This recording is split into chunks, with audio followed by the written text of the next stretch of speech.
Yeah. Roll it up.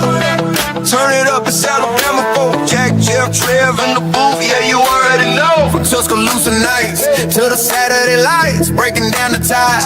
Every wrong, every right. Got the insight, fire, and the Bama pride. When the Crimson's on the line, we alone for the ride. Bama voices on the call. We gon' break it all down. Roll it up. From the rumble in the trenches to the kings of the crown. Yeah, the tide runs deep and the show runs strong. Jack, Jeff, Trev, keep it rolling all season long. Every snap, every play, every headline drop. If it's Bama on the field, you know we never stop. Fast take, big stakes, tide talk all day. Alabama by CFB, we don't play. Christian spirit in the air, let the good times flow. Times flow. Roll it up. Only one place to be when you love.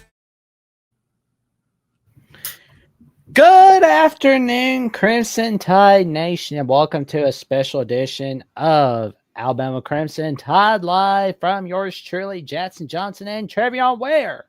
Alabama Crimson Tide Live 74 is presented by FanDuel, where you can get some of the top-notch predictions in the world of the way too early season of 2026 for college football and college basketball, men's and women's predictions, NBA, Super Bowl 60, and much more.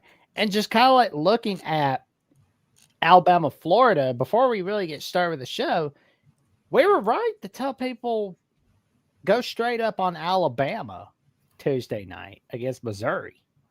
Yes, sir. Most definitely. We saw Nate Oates in the Alabama Crimson Tide men's basketball team be able to bounce back in a favorable way, winning by over 25 points and taking care of business on their home floor.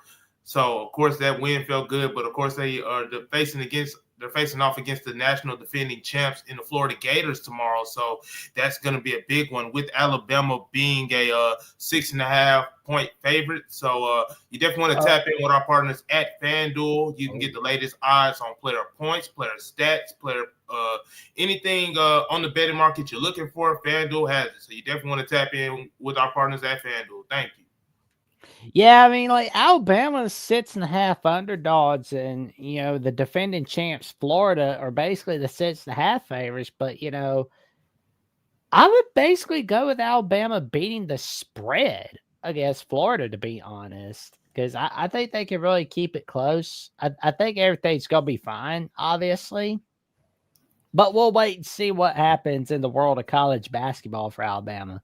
I want to see another surprise run to the Final Four like we did 2024.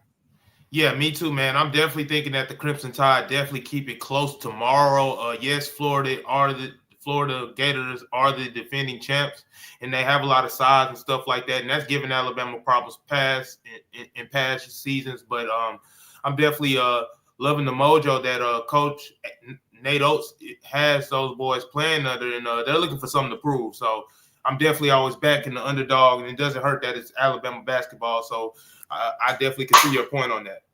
Oh, yeah.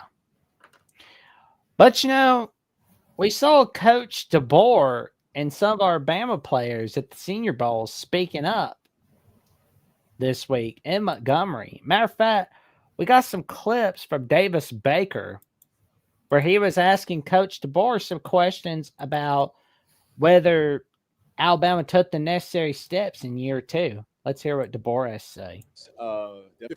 We took some steps. Definitely believe that. And so I think from within, just what you're trying to build and the belief and confidence that you need to have. I think there's a lot from year 1 to year 2 as far as what I saw. You're trying to continue to install a culture. You're trying to install scheme. I think we were better in the critical moments at the end of games. Obviously, we've fallen short of what our expectation is, but I think the habits that you create every day, the ones that we would consider that are championship habits, doesn't mean you're going to win a championship, but you install those habits. I think we did a lot to make strides in this case. What'd you think when hearing that clip, man?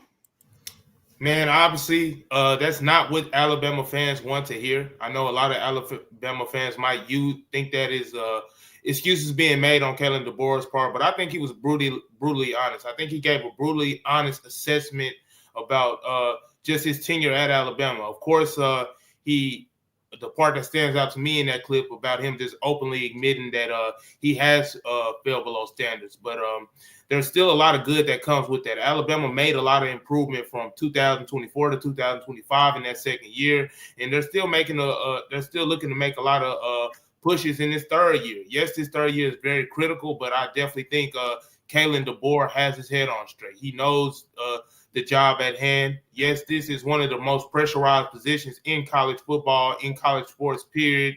You can argue that being the head coach at Alabama almost rivals being a coach of an NFL team because, with Alabama, it's not a lot of – it's no professional team here. So everybody in the state of Alabama, if they're not rocking with Auburn, they breathe and sleep Alabama football. So Kalen DeBoer is always under constant pressure, but I definitely think he's handled those pressurized situations well, literally, because you look at how he's been able to recruit even since the Rose Bowl, having that embarrassing defeat against Indiana, who went on to win the national championship, but still the same. He didn't let that stop him. He still was able to get some quality players in on his roster.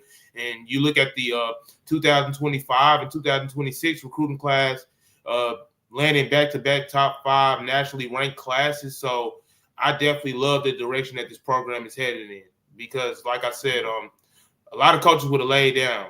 This job ain't for everybody. And Kellen DeBoer, he's embracing the challenges. He's not running from the stuff like that. I know we hear the criticism.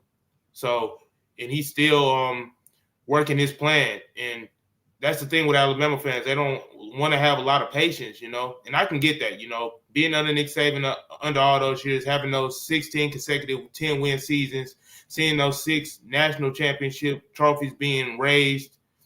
I can definitely understand where the patience is thin, but literally anything great takes time. And I know it's hard for people to believe that, seeing literally what Indiana has done under Coach Cignetti in his second year, and then you look at it from the NFL level. You look at the Seattle Seahawks being coached by a second-year head coach, and you look at the New England Patriots being coached by a first-year head coach, and both those teams are in the Super Bowl. But literally, nobody has had the roster turnover that Kalen DeBoer has had to deal with. I'm not making excuses for the man. These are simple facts. You can look it up. So, like I said, I'm very encouraged to hear that he's encouraged, to hear that he hasn't turned up the white flag or whatever. So I'm definitely encouraged to see what 2026 brings for this Alabama football team. Well, and one of those is going to be who's going to be the new quarterback for Alabama. And Coach DeBoer talked a little bit about it on this interview with Davis Baker. Let's watch the clip, shall we? I would say that you always love going into a season where you absolutely know who your quarterback is. But, that won't be the case. We'll let these guys battle it out. Both guys, have a year minimum in our system, understand what we're trying to accomplish. We'll tweak what we do around their strengths and, make the adjustments this year to what they can do, what our other personnel can do. But, Austin's certainly known the system. This is year, 4 for him. And Keelan's shown what he can do, putting his nose in there as a true freshman and really, doing a lot of great things as well. So these guys certainly have what it takes. And now it's just a matter of who can do the best job of moving the ball up and down the field for us. I would say that you always love. What's Nate when hearing about this clip? That's an interesting one, man, because, it seems like the fan base of Alabama football is kind of already anointed who they want it to be. I can see why with the talent that Keelan Russell brings to the table. But just like Kalen DeBoer said, Austin Mack has been in this system now going on his 4th year. So it's kind of interesting to me because you got 2 talented quarterbacks, and Kalen DeBoer he's been non-committal to either one. He's going to let them battle it out for the 3rd time in his tenure at Alabama. This is his 3rd quarterback 3rd different quarterback he's going to be coaching. But the difference is these are 2 handpicked guys that Kellen DeBoer picked. So, with the talent that Austin Mack brings to the table, being 6'6", 235 pounds, and Keelan Russell being a young grasshopper this past true freshman year, only seeing action in 2 games. he showed flashes as well, just like Austin Mack showed flashes in those same games as well, and even against top-tier competition against Indiana when Todd Simpson went out. Still the same. I definitely think it's going to be a battle. This is going to be one of the most talked about stories in college football this offseason, and I'm not going to put my I'm not going to put the carriage before the horses. How they say that saying, Jackson? The carriage before, how they say that? I want to get it right real quick. Yeah, put the carrot on the stick. Yeah. It all mean the same thing, I definitely don't want to get too far ahead of myself. Is basically what I'm saying to anoint a starter because this time last year, yes, a lot of people were saying Todd Simpson deserved to be the starting quarterback, and he did. He proved that he did. But at that time, a lot of people were saying start Keelan Russell, and I feel that way too. But at the same time, I'm not going to discount the young man Austin Mack. He's a talented quarterback, literally. And plus, you look at him being in the board system for 4 years. He's not even 20 years old yet. I looked at the roster the other day. He's 19, so I'm like, well, damn, because just with the youth and the raw ability he has at that size and stuff like that, it's no telling what can happen. So the best thing I think for Alabama fans, just let it all play out. Literally, I don't know how long it's going to take, but that's the beauty of this QB battle, literally, because you can't put one above the other right now. Both quarterbacks are talented. Both quarterbacks are deserving. So with that being said, literally, we just got to let it play out through this spring, through this summer, and through this fall, because guaranteed the best man for the job will be one. Literally, whoever that is. If that's number 10, if that's number 12, we got to wait to see. I mean, the first game is on September 5th versus Eastern Carolina. Even if they don't have a entrenched starter, they have some games early on in that season. I mean, of course, they play Kentucky week 2. But Eastern Carolina could be a game where both of them get their shot, literally. So, with that being said, just got to wait and see, man. It's all about this time, man. You just got to wait and see. It's all about time. Time going to tell everything. So that's exactly how I feel about that. Well, and one of the other things, too, is the offensive line. We've praised, all here on the channel about the additions that Alabama's gotten from the transfer portal. And, we wondered, what's going to happen with Coach Cap? And we got our answer last week. We were live right here on this channel. And then we found out Adrian Clem Monday was going to be the new offensive line coach. But we've got this clip from Andy Staples at On 3 where Coach DeBoer was talking on this clip. Let's take a look and see what he has to say. Not only are they pieces for now, but they have years of eligibility after too. How important was that aspect of it, especially with the offense? Yeah, I mean, a lot's been made about an older team, and I didn't do the study. The study was sent to me, but it showed how young we were as a football team. Probably led to some of the inconsistencies we had at times, especially at the end of the year when you're facing the most mature teams and the best teams in the country. But it is what it is. And you always would love to get some upperclassmen whenever that shows up. But some position groups work in that way. Some don't, depending on what you already have in your program. And so we just wanted to take the best players, the ones that fit, the ones that were hungry, the ones that really wanted to be here and be a part of it. And I think we did that. So again, probably younger again, but that's something we got to use as an edge and try to make kind of our thing. Let's continue to grow up faster. Let's have the Latsier Brookses, the John Lees, and the Michael Carrolls, and London Simmons, and the guys that were true freshmen last year. Take that next step along with a lot of our guys who are upperclassmen in our program. What you think? Hearing the board say that, I mean, I kind of already figured that out anyway. Literally, you look at the roster, them having 7 seniors, they have no choice but to play young players. So the future is now. I mean, I've been kind of spreading that on social media with my articles and stuff like that. Wrote about it a couple times this week about just how young this Alabama football team. But youth doesn't mean the production can't be there. Literally, there's a lot of talented players on this football team, especially on that defensive side. The players he named, London Simmons. You look at some younger players like that on that defensive line, Jeremiah Beeman, and you look at another younger player.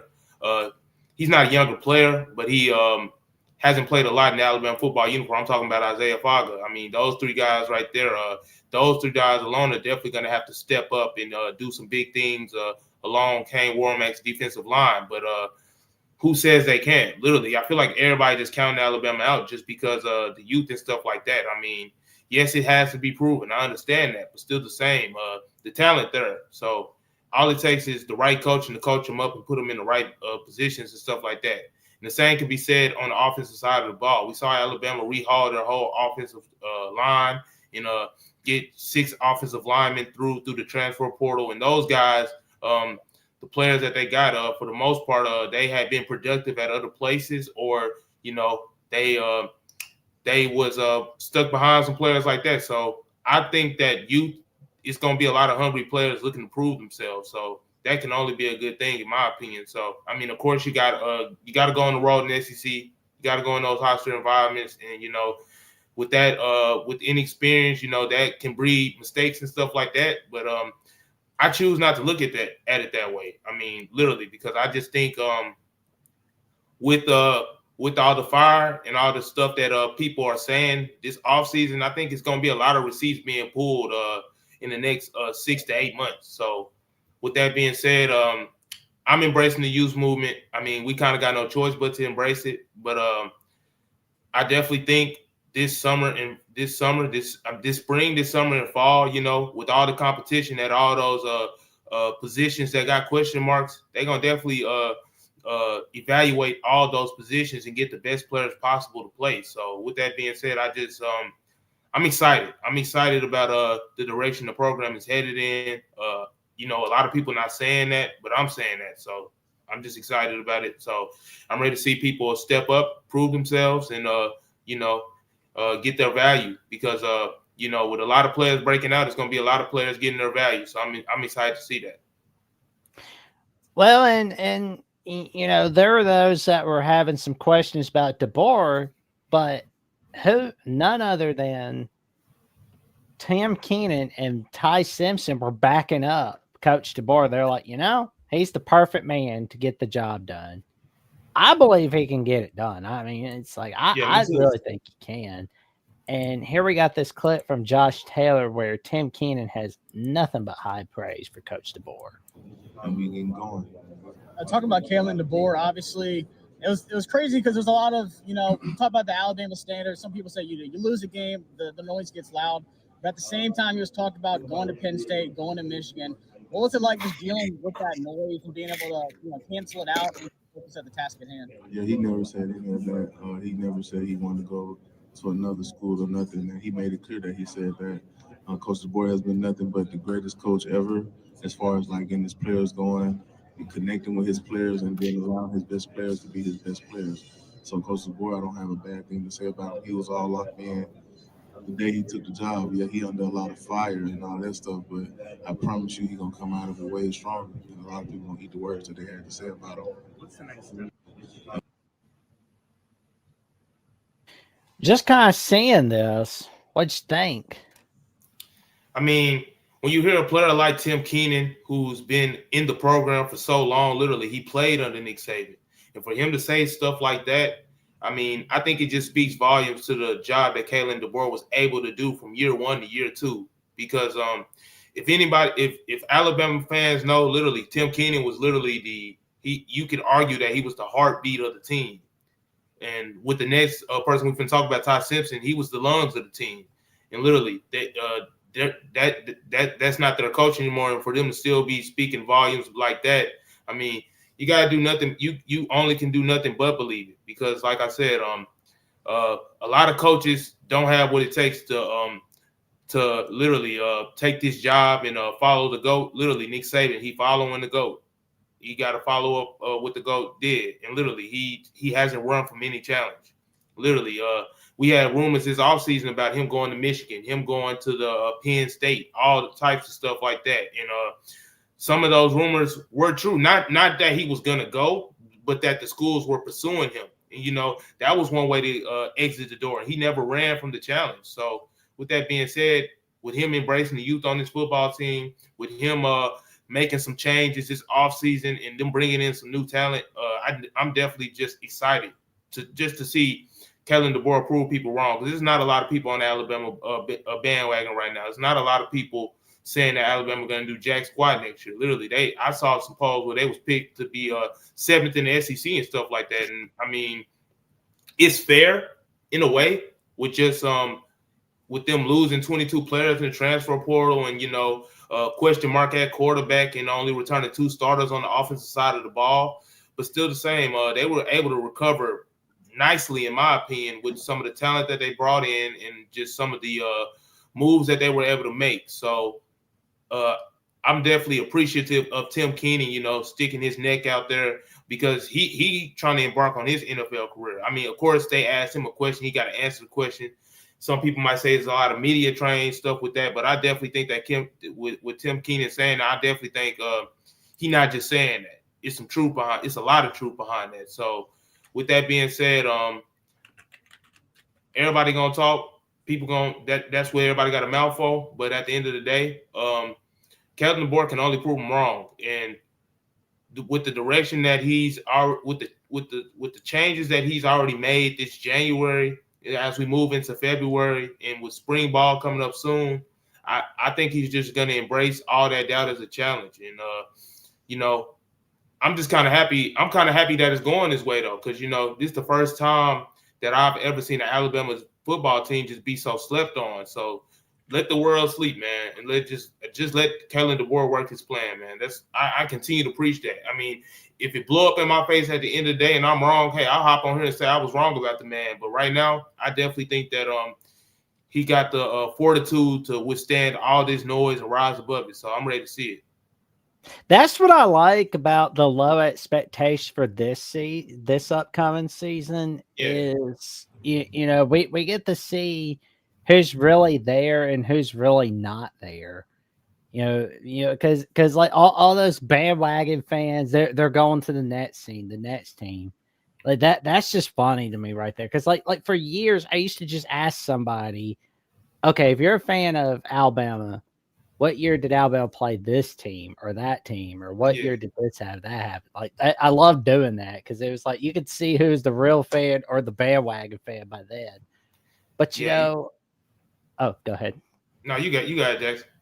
Oh yeah. So Ty Simpson was another defender of Coach DeBoer, and he's defending his guy, and we love it, because he was giving his thought. We've got this tweet from Nick Kelly on X from AL.com, where he says, "Don't be a fan later. Everybody likes to criticize him now. Don't be a fan later.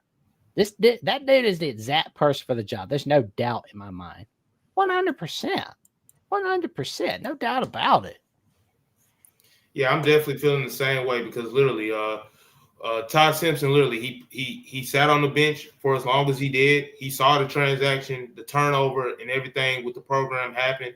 And with this past year, I think he proved it in his play. Literally, how Kellen DeBoer was able to mask some of the deficiencies that Alabama had on the offensive side of the ball and stuff like that. And now I know the quarterback class is weak, but Kellen DeBoer literally helped Coach Todd Simpson up to be in the position that he's in. Yes, Todd Simpson, a lot of that's on the arm of him and off the knowledge of him and stuff like that, but it's still the same. I feel like without Kellen DeBoer, a lot of stuff wouldn't happen this way. And like I said, he's already started to prove the doubters wrong in other ways. Literally, you look. I'll just bring it up again. You look at the recruiting class they have, the back-to-back top 5 recruiting classes and stuff like that. And that's another way he just proved it wrong. Because when he first got here, they were saying he wasn't going to be able to recruit down here in the South, being a Washington guy, being from North Dakota and stuff like that. But he's already continues to bring in top-tier talent. I mean, I don't want to get too far ahead of myself in the show, but he got top-tier talent on the campus right now. They have a junior day right now.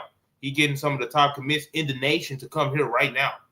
So if DeBoer if he was not suffice as everybody say he is, and how he continue to bring this top tier talent in. I mean, I feel like the that speaks for itself. But of course, you know, the results of won and lost on the football field. You can have all the talent in the world, but if you don't produce with it, at the end of the day, you don't get the job done. The talent means nothing. But at the same time, literally, we look at the board from 2024 to 2025. They won an additional 2 games. You look at the close games they lost in the first year. They went 2-3 in close games. Games decided by 8 points or fewer. This year, the 2025 season, he flipped the script on that. 4-1 in those games. 8 points decided by 8 games decided by 8 points or fewer. So literally, it just goes back to what he said in those interviews and stuff like that. They're taking steps in the right direction. It might not be on the timeline that everybody wanted on, literally, because when you look at Alabama football, I get everybody thinks they're supposed to be a perennial contender every year. I believe so as well. You got the script A on your shirt. Literally, I got the script A on my shirt right now. They got it on their helmet. That means something. But when you look at Nick Saban and stuff like that, his last couple years and stuff, not saying he saw the writing on the wall or nothing. I mean, yes, the NIL landscape has changed a lot of stuff, but literally, he had his challenges too in trying to win here. I mean, yes, they were able to continue to keep that 10-win streak going. They were able to get to the college football playoffs and stuff like that. But Alabama hasn't won a national championship since 2020. So, you know, it's a lot of stuff rooted behind that. So, you know, yes, Kellen DeBoer came into a good situation being at Alabama and stuff like that. But it's still a lot of work that had to be done with this roster, and it's still work that's having to be done with this roster. Kellen DeBoer still trying to get the exact personnel fits he wants at certain positions and stuff like that, and that takes time, literally. And now we're going through a development. And when I say development period, I mean development of certain players and stuff like that. When people hear the word development period, they think it's a rebuild, but I think it's a reload, just a reload of certain players and getting certain players to reach their top potentials and stuff like that. But I definitely think with Kellen DeBoer's mindset and the way he approaches the job and the people he has behind him and the people that's in his corner, I definitely think that he'll be able to do that. I mean, it might not happen in 2026. That's another thing. People think just because he don't win a championship this year in 2026 that his job is on the line. No, it's literally based off. Yes, everything is based off results, correct. But it's literally based off improvement in certain areas. You know, a house not built in a day. In terms of Alabama, this a mansion over here. So, you know, he laying it brick by brick. The foundation is coming along. So the biggest piece of this foundation this year is finding out who's going to be the right quarterback for the system. Is it going to be Keelan Russell? Is it going to be Austin Mack? Also, figuring out how to get that offensive line together. We just saw a rehaul of the offensive line this entire offseason. We just got the offensive line coach swapped out for a more proven candidate that's produced at the NFL level, that's produced at multiple schools in the NCAA, literally having led the nation in least sacks given allowed in 2 places. He did that in Oregon. He did that at Pittsburgh. He did that in and I'm trying to think, UCLA. He did that in UCLA. So, you know, with that being said, some of the foundational pieces are still being laid, but they're the right pieces. So, you know, you got to just give the right pieces time to, you know, sit in that foundation and, you know, get firm, you know, literally. And plus, on top of that, you see a lot of coaches around college football. Of course, that's what the transfer portal for. You know, if you can use it as to your advantage, why not? So, I mean, Alabama has used it to their advantage before, but at the same time, they're really developing some of the right players in some of the right positions. So that development is going to take place this spring. It's going to take place this summer. It's going to take place this fall. But, you know, when it's time for them to pop out, they're going to pop out. That's exactly how I feel about it. Anybody can't convince me no different. I mean, I got a lot of people trying to convince me otherwise and stuff like that. I got people back home talking to me, talking about how the team going to look this year. I got people talking already predetermining how the team go look. They telling me I'm wrong. So I'm like, okay, but I seen it with my own eyes. But we'll see, though. Oh, yeah. We'll see. There we go. But, yeah, before we get to our next stop, which we'll be giving out some Junior Day updates, 2 weeks from now, we got some Valentine's Day. Got to get the best gifts. That's for sure. Ah, man, I thought you were talking about the Super Bowl, but no, definitely. With Valentine's Day coming up, of course, I ain't got no Valentine, but at the same time, I still can get spiffy on the college football website. At the Alabama channel, we got everything you need. Right now in Alabama, it's under 40 degrees. It's under 30 degrees. So we got the sweatshirts. We got the polo tees for when they warm up. We got the just the regular gilding regular short sleeve shirts like that. We got the coffee cups. We got the mugs. We got everything that you need, everything that you're looking for. If you got an idea about the merch that we should be trying to make, you could definitely reach out to the Alabama channel at the Voice of College Football, and we'll literally take suggestions and we'll take it into consideration. And if it's a good thing, we'll give you a shout out just because you helped us out. And plus, did you tapping in on this? It helps us make a buck. So we definitely appreciate that if you tap in to see what we have, the merchandise we have, and we definitely appreciate that. Agreed. Tell your friends, your family, and the cashiers and pubs about the magic of the Alabama merch store from Alabama with the Voice of College Football. All right here. Oh man, we've got some junior day updates. We got some junior dogs coming over, man. Some young folks. If you got great athleticism as a junior, from now on we dub you as a junior dog. So yes, sir. There we go. Yeah. I called them some young pups, but we're gonna call them junior dogs, man. Alabama got a lot of talent here today on campus in Tuscaloosa at the junior day. It's a lot of talented athletes. Got one of the top quarterbacks in the nation here in Tuscaloosa today, and Elijah Haven, a 5-star quarterback from the state of Louisiana State record holder. One of the most highly coveted quarterbacks in the class of 2027. And of course, they got another quarterback who's already an Alabama commit in Trent Seaborn from the state of Alabama. He just won I forgot what award that was. I think it was the Fans Award for being the top player in the state of Alabama at his position. So it's a lot, but I'm gonna let you finish out the rest, Jack. Who else we got? So we got Monshawn Sales, who's a good buddy of Elijah Haven. Out and crossing our fingers that Alabama can get that top duo. We've got Jaden Upshaw, we've got Jabarius Garrer, Kenneth Simon III, they're Seaborn, Nigel Newkirk, Nash Johnson III, Caden Moss. My God, like we're getting a lot of guys, and we got John Meredith coming over. We talked about him a little bit earlier this week. So we've got a stat lineup of juniors just coming over on junior day to see what's up in Tuscaloosa. I'm looking forward to seeing what these guys will do. Like some of these guys have not committed, like Haven and Sales and Meredith. They've not committed, but if they're appearing in junior day, that means there's a likelihood of that. Matter of fact, we've got another guy from because we've got from Crimson Coverage, Junior James, who's a 2027 defensive back. He is attending junior day as well. He boasts the ideal frame, athleticism, and skill set to play any position in the secondary. And we could look at 1 minute of his film for a little bit, maybe more. But let's look at it, shall we? Boom, interception, just making plays right off the rip.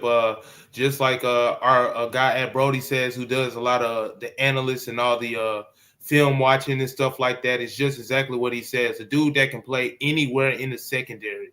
He was just at safety. Now he on the island at cornerback. He literally holding his own. You talk about a kid that is what is he, 6'2"? Or I'm 6'3". 6'3"? Mm-hmm. Okay, 6'3". My bad, young man. He's 6'3", literally. And he's a player that's physical. He's a player that sets the tone for his defense. He's one of the top players in the state of Alabama. And like you said, it's a lot of talent in the city today. And, they could be anywhere else because Alabama is not the only school hosting the junior day today. And with Kalen DeBoer's track record of getting back-to-back top 5 nationally ranked classes, whether that's via rivals, whether that's via on three, literally, it don't matter. He still got those top 5 back-to-back classes. And this kid here, Nash, we just seeing the aggressiveness that he plays with, the speed that he plays with, the athleticism that he plays with, the instinctualness that he plays with, being able to move around in that secondary. It looked like his primary home is cornerback, but he can play inside. He can play some nickel. He can play some strong and free safety. There he go, playing nickel right there.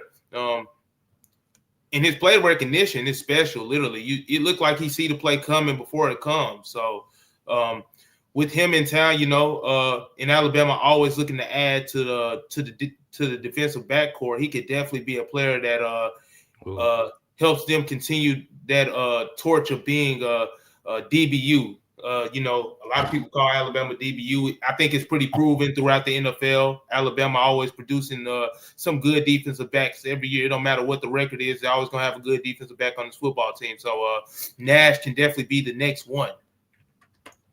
Man, it'll be awesome to see what's happening, just like seeing what's going to happen for the future. If this guy commits to Bama, that'll be another win for the 2027 class. Because like right now, the 2027 class is 12th in the nation. Mm-hmm. I think it's got a really good chance of getting in the top 3. I think for sure. For sure. Why not? Like I said, with Kellen DeBoer having the top, what he had, the number 3 class last year, and then he had the number 5 class this past December and January. Nash, getting a kid like Nash, he definitely can boost up those rankings. And then, like you said, just some of this other top tier talent, having 2 of the top quarterbacks in the nation in Tuscaloosa with the quarterbacks they already have, and Kellen DeBoer still getting them to come out. Literally, that I think that just speaks volumes. So right now in January, they're top 12, and we'll just continue to see them progressively, sneakily, even move into that top 10. And once they get into that top 10, Bama coming for that top 5. So I'm definitely excited about the talent that they have in Tuscaloosa today. I definitely think some commits are going to come with that soon, especially with I know the 2026 signing day.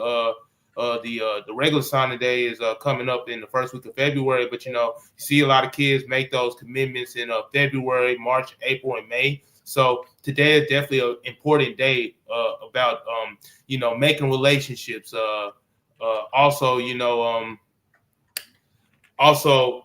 Just getting those kids to buy into what Kellen DeBoer is preaching, getting those kids to buy in what Kane Warmack is preaching, getting those kids to buy in with Coach Mo Linguist is preaching, as well as Coach Ryan Grubb, and even a new offensive line coach, Coach Clem. So with that being said, today is definitely a big day, but I think it's going to be a big step in the right direction as Kellen DeBoer continues to develop and get these young players in. And I bet I'm gonna go out on a limb on this. I bet we at least get 2 top players from 2 top players that are on campus today. I bet we get them to commit by I'm not gonna say obviously January end tomorrow, because February is tomorrow, but I bet this time next month, we'll because it's on 28 days of February.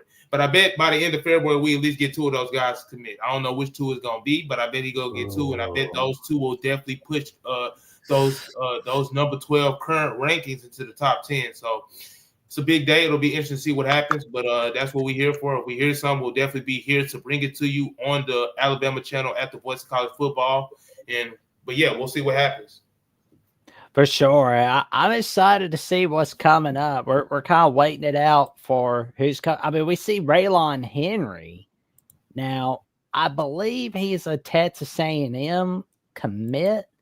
I think he is, but still, though, the fact that he's coming over for Junior Day shows me he's wanting to come back. He's going, I'm listening. Yeah, definitely. With commitments and stuff like that, there are verbal commits and stuff, and with the players still having a year of senior year. Senior year is a long time, so a lot of thinking to be had during these months. And with him being committed, he, like I said, the ink haven't touched the paper yet. So it's all free game, man.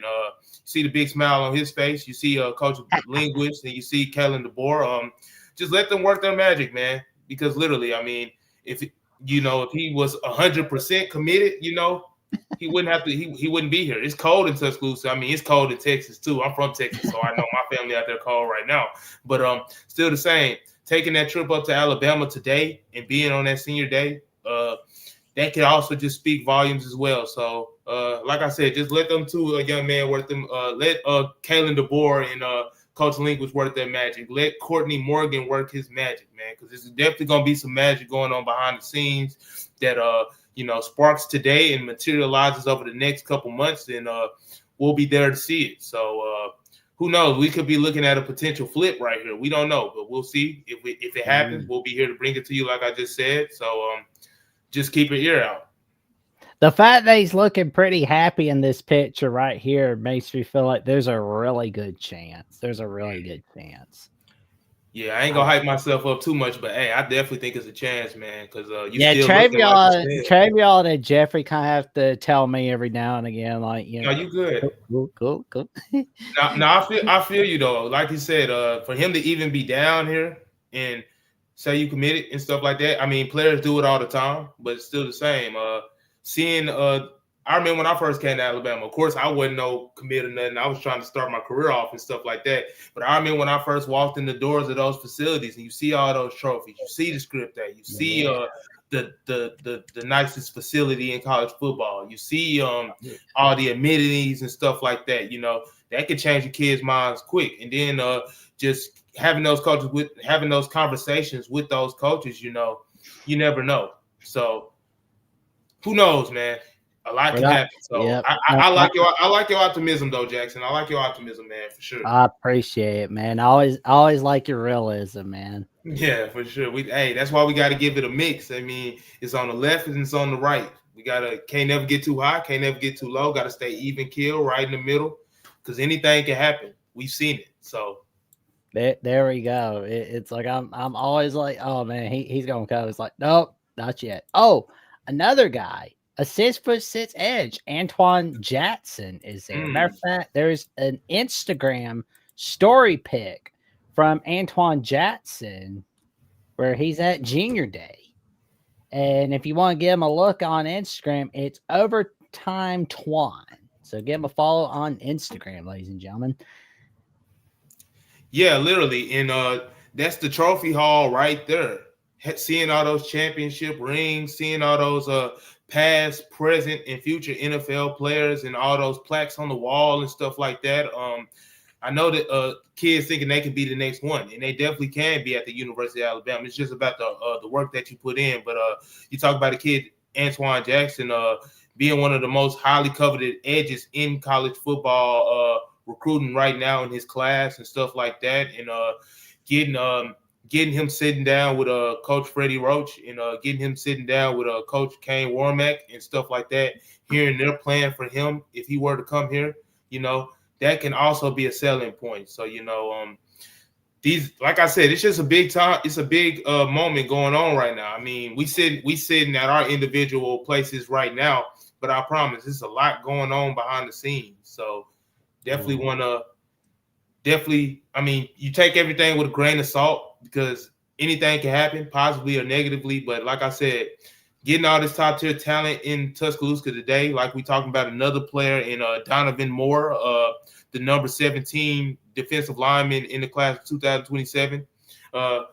Getting those players in and seeing the players that are already in the program. You never know what current players in the program in on these junior days, kind of selling them that vision as well. So you never know. There we go. And we've got the number 17 defensive line of the 2027 class, Donovan Moore, at Junior Day as well, where he's at Saban Field at Bryant-Denny Stadium. You can check out his Instagram at 1K.Donnie, where it's going to be fun. Oh, man, he's another good one right there. Yeah, you talk about a top 20 talent in the nation. Literally, he's coveted by all these programs. any program you want to name, Texas, Louisiana, LSU, let me see, Ohio State. I'm trying to think of some of his other offers and stuff like that. I ain't got them all on my brain right now, but still the same. Top 20 talent.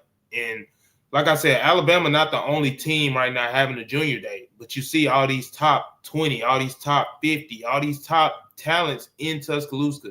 That's how I know something good gonna come from today. I mean, of course you can't get them all, but at the same time, somebody got to come. So all this talent, something good gonna come from it. Oh yeah, gotta catch them all like Ash Ketchum, trying to get all the Pokemon. Yeah, trying to get them all. Yep, trying to get them all. Although I've kind of had to educate myself on Pokemon, but that's their time for another day. No, I love me some Pokemon too.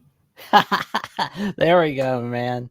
And we got a lot of people in the comments all right here. Piss Snipe, Husker are good buddies. Stopping by the drop a like. Good to see y'all. Gotta get back to work though. Roll Tide, and we say Roll Tide and go Huskers for Pit Snipe Husker. I still don't like that FanDuel's being low on Nebraska, because it's like FanDuel didn't take a look at Nebraska's schedule, and I think Nebraska can have a better year. I think they could have a way better year with Matt Rule in year 4. Because it's like, you know, I get that Nebraska had a 7-win season in 2025, but a lot of it had to do with Dylan Raiola getting hurt. I swear, it's like. I mean, but now they don't have Dylan Raiola. But first, let me get back to Pit Sniper Husker. Hey, we definitely appreciate you for stopping in, man. Seeing that you at work and that you're still taking the time out to drop a like on our content and take a peek at what we got going on and stuff. We definitely appreciate that. It's definitely appreciated, man. So that's with that being said, anybody watching this video, feel free to hit that like button, drop a comment, subscribe if you haven't already. It's how we keep this show powered. It's how we get this content to you as quick as we do. So we definitely appreciate Husker Pit Sniper and everybody like them. But getting back to that Nebraska point, Nebraska just lost Dylan Raiola though. So I mean, I can kind of see where the odds makers are thinking like that, but never count nobody out, because this time last year I wasn't thinking about no Indiana. Now Indiana probably one of the models of college football right now. So who's to say Nebraska can't shake stuff up in the Big Ten as well? So that's why you never want to count anybody out. But like I said, we definitely appreciate everybody that's watching for sure. It's if nobody else appreciate it, we appreciate it. So agreed. We appreciate everybody coming in and tuning in. And like those that are doubting Nebraska's new QB, Anthony Calandra from UNLV, they've not seen Calandra at UNLV. I might be sleeping on Calandra too. I need to wake up. Okay. Yeah, I mean, he's good, man. And obviously, Nebraska's got a very easy non-con schedule for 2026, so that's definitely going to help. Although, I wish Nebraska-Oklahoma was on there, but, I mean, it is what it is. But, it's still pretty good. I mean, you got, like, Michigan State, Maryland, for weeks 4 or 5. I mean, Michigan State's got a new coach staff. Mike Lotzley is a disastrous head coach at Maryland. I mean, I see a 5-0 start. I mean, that's just the way I'm looking at it right now. But I mean, I think like Nebraska can have like an 8-9 win season. They could probably do better, honestly.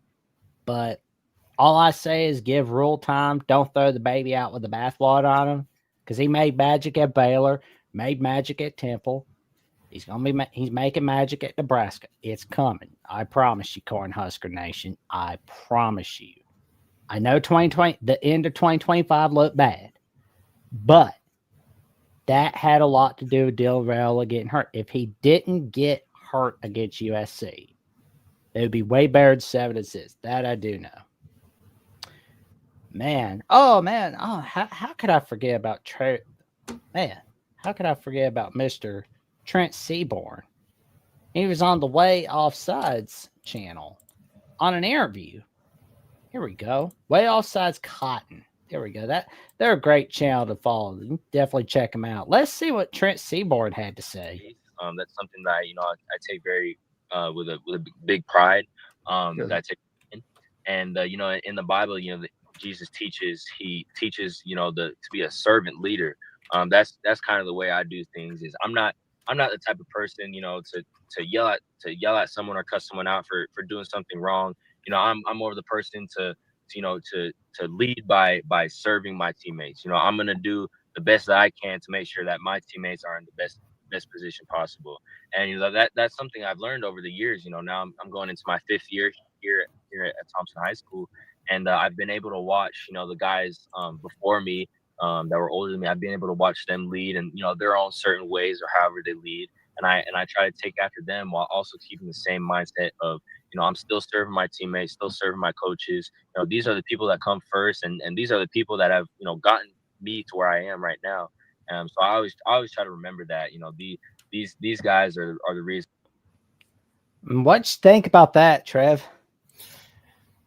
Man, first off, him having that insight that he has, being as well spoken as he is, me back in the day, I remember me being 17 and stuff like that. I wasn't that well spoken. You just heard me stutter on the camera and stuff like that. But the kid has the right mindset. I mean, being a leader on his team right now at Thompson High in Alabama and stuff like that, and not letting his 4-star status get to his head, because a lot of young kids they be pretty propped up early on that high pedestal and stuff like that. But he's definitely down to earth with his teammates. Literally, you don't see a lot of that. I mean, of course, he's the quarterback, so he got to have the command respect of his teammates. But it's just the approach that he's taking and stuff like that.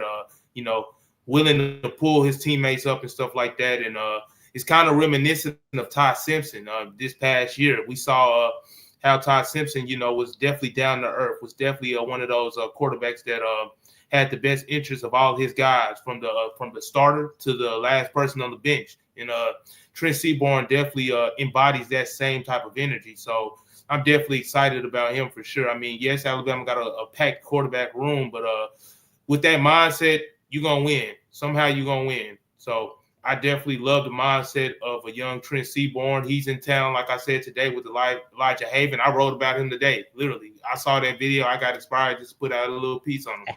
Because, like I said, he's an impressive young man. You talk about a kid that's coming off a national championship, my God. That's coming off of a 7A state championship in the state of Alabama. He threw for 35 touchdowns, over 3,000 yards last year, had 5 rushing touchdowns on the ground. And he's embodying that same type of mentality that we've seen in past quarterbacks. I just named Todd Simpson. You talk about Jalen Milroe, for whatever gripe people have with Jalen Milroe, nobody can ever say he wasn't authentic. You talk about a quarterback like Bryce Young. Everybody knows Bryce Young is down to earth. Everybody knows Bryce Young cares about his teammates. You talk about another quarterback in Tua Tagovailoa. He was the same way when he was hurt. I mean, people can say what they want to say about him now, but literally, he was the same way when he was hurt. And then you talk about other quarterbacks like Jalen Hurts and Mac Jones and stuff like that. He from an upstairs standpoint, he got it. He already got it. For you to already have that mindset at 17 years old, going on 18 years old, knowing that, yes, you can be the star quarterback, but it's not always about you. I definitely love that mindset. So I'm excited about the young man. Obviously, he's already committed to the University of Alabama. Got to keep that commitment throughout his senior year.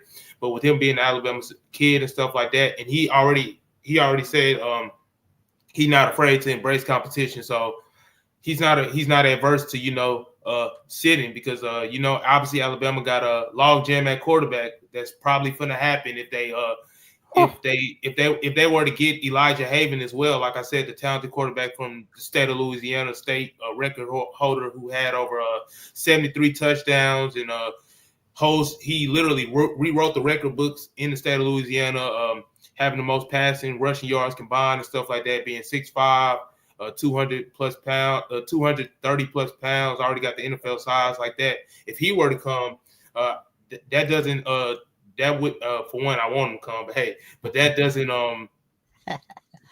mean that you would get a decommitment out of Seaborn. Seaborn, like I said, he's the type of player, I already could tell, he embraces competition just like Todd Simpson did.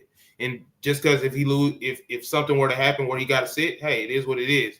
he used that as a learning period. He's a kid that's like a sponge. He want to suck up all the knowledge he can get. And then you talk about the quarterbacks that they already got in the room. Of course, we know it's of course we know it's Austin Mack. We know it's Keelan Russell. But then who? Dang, I'm botching on the name. Who was the early enrollee? They got dang. I hate that I'm doing this right now. Who was it? Number six. You know who I'm talking about. I know who I'm talking about. See, I'm not even trying to look at my phone to peep. I want to guess it. Hold on. Here we go. I know it's Taden Kawawa, and then it's the other dude. Taden Kawa from Hawaii. It's the other dude. It's another dude. They had Jet Tamala. Yeah, Jet Tamala. Oh my God, how I can forget a name like that? Jet Tamala. He sound like he about that action. But no, Jet Tamala as well. No, I just got to go on today. But no, Jet Tamala as well. You just talk about all the talented arms in that room. So, you know, and Seaborn already seeing that and him still wanting to join the room. You see a lot of quarterbacks that would be like, damn, Alabama got 5. Because you think about it, Austin Mack was a 4-star. Keelan Russell, the highest rated quarterback in program history. Jet Tamala being a 4-star. Taden, how you say his last name? Taden. Yeah, he Hawaiian last name, but yeah, him being a 4-star, and then Trent Seaborn being a 4-star himself. So you know, other young quarterbacks would see that and be like, hey, they don't want to wait my time at Alabama because they could easily go to other programs, but they're coming to compete here at the University of Alabama. And like I said, I just think that just speaks volumes to the vision that Kalen DeBoer is selling. I mean, I'm not saying he's selling dreams, but the vision that he's laid out to these kids, and they got the opportunity to do what they want, and they're still coming. So props to Trent Seaborn for having the mindset that he has. Like I said, I'm already impressed with the kid. He stepped foot on campus today, but you know, he's still in high school. He still got a senior year to go and stuff like that. But for you to say that already, I'm impressed. So I'm definitely excited to see what his future can hold at the University of Alabama and just with this quarterback room in general. But like I said, that just speaks volumes to what Alabama has going on over here. Ooh, it's gonna be awesome. Like the future, yeah.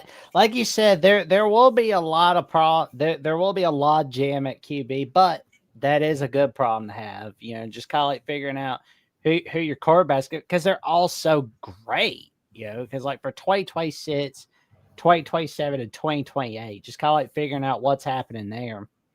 But, you know, I'm excited to see Mr. Seaborn, you know, coming over to Tuscaloosa. It's going to be fun.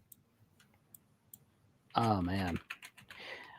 Alrighty. So we've got a transfer play. We've got a transfer portal update. And this guy is from Alabama. Not from Alabama, Tennessee and Appalachian State. His name is Khalifa Keith. Yeah, he's visiting Alabama today, per the Bama Standard. He's from Birmingham, Alabama. The in-state kid. Oh, yeah. And he went to school at the same time as Jeremiah Beeman and Caleb Smith. He got 35 carries for 129 yards and 1 touchdown. Be a potential late addition for the Crimson Tide if they can get him. Ooh. Yeah, I feel pretty good about them getting him. Just seeing some reports online and stuff like that, and plus the in-state factor and him previously being in the SEC at the University of Tennessee, then going to Appalachian State and stuff like that, and having some former teammates already on the team, that doesn't hurt as well. But the kid definitely has talent. He definitely could add to this Alabama running back rotation right now. The lead back right now, in my opinion, would probably. I mean, I want to say EJ Carrell, because EJ Carrell be causing hell, and then plus that, he's also another Alabama kid, and he was the best running back in his class. He reclassified and still was the best running back in his class. But obviously, you got to start with Daniel Hill, and then you look at AK Deer, a player that has a lot of talent and speed. He brings a different gear to that Crimson Tide offense as well. I mean, And a lot of reason he didn't play last year, it was just because he was young. That's all it was. Just learning that playbook and getting adjusted to college football and stuff like that, and knowing how to read defenses and pick up protections and stuff like that.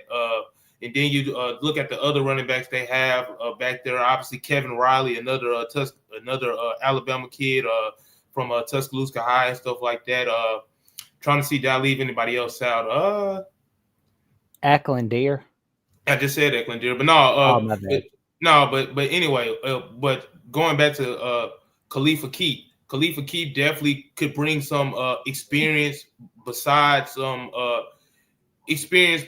Daniel Hill for sure. Like I said, he's already a back that's played in the SEC. He played at Tennessee sparingly, but he did when he got in, he made the most of his opportunities and stuff like that. And just with his size, I think what is he about? Is he 6 feet? I thought he was about. I know he real built. He jacked for sure. Oh yeah. I'm thinking he about.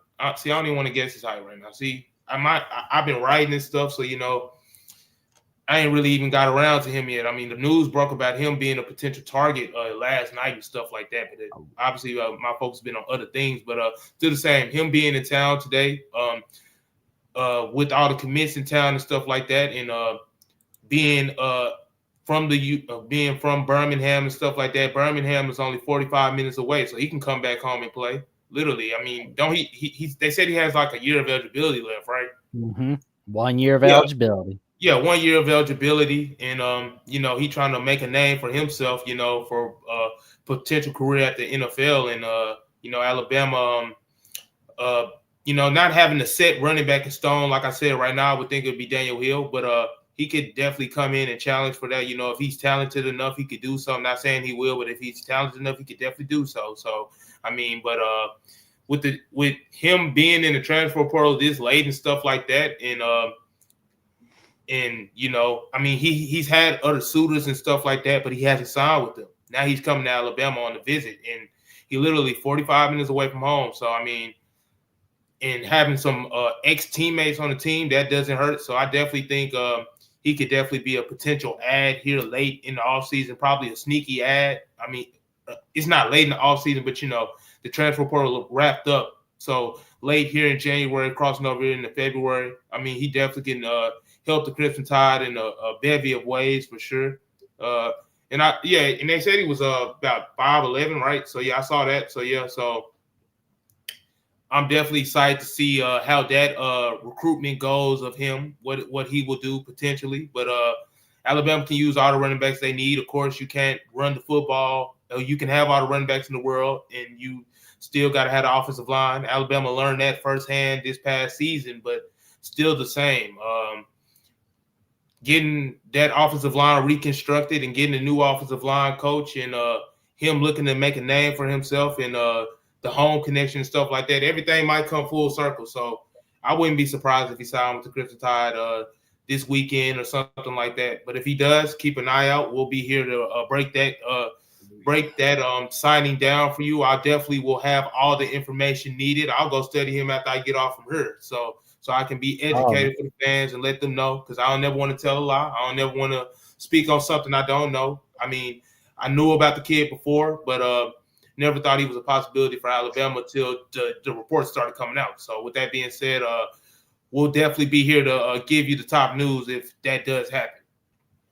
And whenever we do break this news, because it could be pre-recorded or it could be live, that's why you like, comment, subscribe, click on the notification bell to Alabama with the Voice of College Football, so you never miss no video whatsoever. And you definitely want to tell your friends, your family, and the cashiers at Publix about the magic that Trevion, Jeffrey, and myself are bringing to you, all right here on Alabama with the Voice of College Football. Well, Trevion, what magic are you cooking up at Bama Hammer, good buddy? That's a good question, man. I mean, obviously, I just wrote about the young kid, Trent Seaborn, today. Been doing a lot of stuff about Kalen DeBoer and some of these narratives and stuff like that. I mean, I'm not trying to be his number one defender or nothing like that, but some of the narratives have been silly. So, I might see something on the TL, and if I want to call it out, I'll put it in the words. I mean, a lot of people don't have that gift, and I'm able to put them into words and, do stuff like that. So I'm looking for some storylines just around the team, though, at some different positions on defense, on offense, on special teams as this roster continues to come together. I still don't think they're at the NCAA new player threshold. They changed the rules. It went from 85 players to 100 players. So, I'm still tipping along those lines and seeing how Alabama can fill out the rest of this roster and stuff like that. But if you want to check out what I got going on, you can check me out on X at TWord1K. And my stories are always on my page. I'm going to always post stories, because my page is like my personal portfolio. I said it today on my X. It's like my personal portfolio. So that's where all the magic happens. That's where all my work is posted. And my links in my bio. My stories are pretty accessible at the Bama Hammer.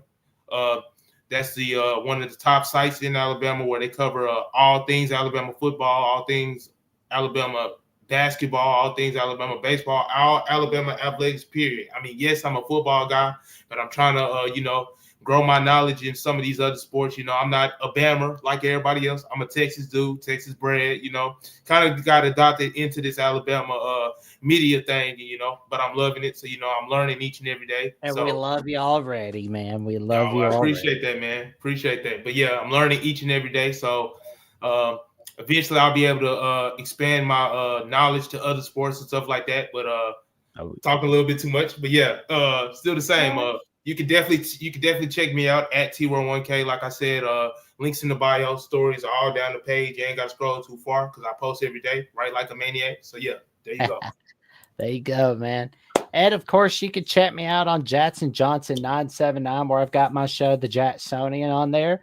And I will be filming my next episode with Mike Debate with from Patriots on SI, talking about the previous Super Bowl 60 for the New England Patriots.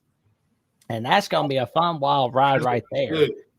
No, for real, the Super Bowl matchup going to be good. That's why you definitely want to tap in with our partners at FanDuel. It's right at the top of the screen on the right-hand corner at FanDuel. They'll get you squared away with everything you need.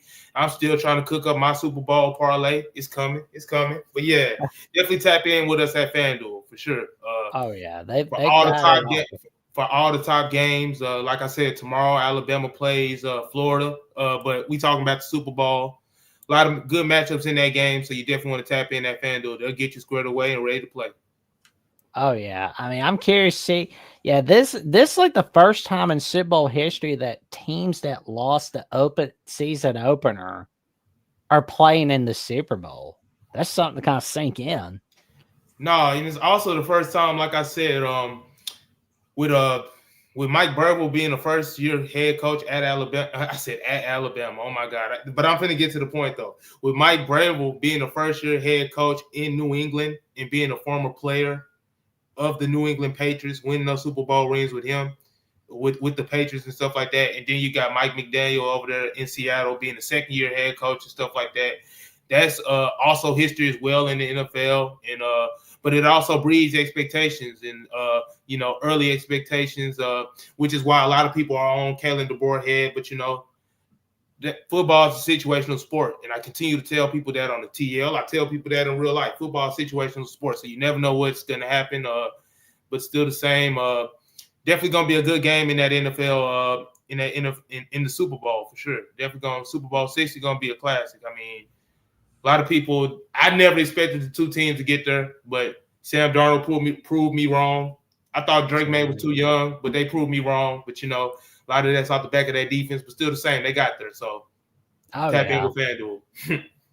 Well, and I believe Mike Vrabel is the 8th head coach ever to lead his team to a Super Bowl.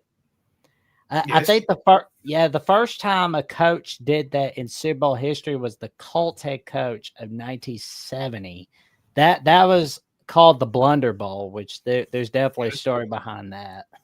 Yeah, I know. I mean, that's before both of our times, but you the better historian. you the better historian than me right now, Jackson, because that's way before my time. You dropping knowledge on me right now. See, I did my best, man. I did my best. Appreciate you, man.